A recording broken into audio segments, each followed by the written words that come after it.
Israel's prisoner exchange with the Palestinian militant group Hamas could face a legal challenge. Israel has agreed to free more than 1,000 Palestinian prisoners in return for the release of the Israeli soldier Gilad Shalit, who was captured by Hamas 5 years ago.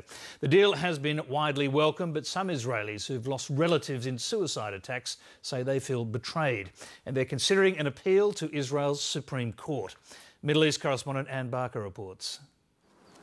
Arnold Roth lost his daughter Malky in a suicide bombing 10 years ago.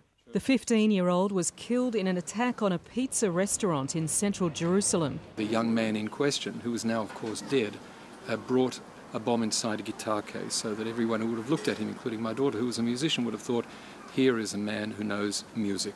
15 people were killed that day at the Sparrow restaurant. 130 were wounded. The bomber might be dead, but Arnold Roth has had some comfort knowing the woman who helped mastermind the attack, Ahlam Tamimi, was jailed for life.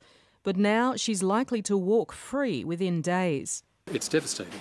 The person that you're referring to is a woman who's now 31 years old. She's got a life that's being handed back to her as a result of this transaction.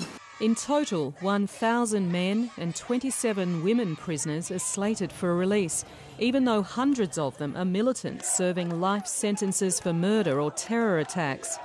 Even some Israeli cabinet ministers voted against the deal, warning it'll send hundreds of hardcore terrorists back onto the streets. And for Arnold Roth, it's just too high a price. Many hundreds of convicted murderers are going to be released for no other reason than that the government of Israel saw no alternative. Obviously, everyone in this country is delighted if this is going to produce a healthy and well Gilad Shalit. But that's not the whole deal. And the parts of the deal that involve allowing terrorists back on the streets is a recipe for a terrible outcome. One of those tipped to be freed is Ahlam Tamimi, the young woman who drove the bomber to Jerusalem's Sparrow restaurant. She was sentenced to more than 1,500 years in jail, the equivalent of 16 life terms, and she's never expressed remorse. I support what she did, and any Palestinian would support her, because they're the enemy, our occupiers, and they've killed our children. Ahlam Tamimi's own family believes she deserves to be freed. I understand the Israelis' anger, but they have to understand our anger too. Ahlam killed 15 people, but the Israelis have killed thousands of us. Once the names of the prisoners slated for release are made public by Sunday, Israel's Supreme Court will grant 48 hours for any Israeli to challenge the prisoner exchange. Arnold Roth isn't yet sure whether he'll lodge an appeal.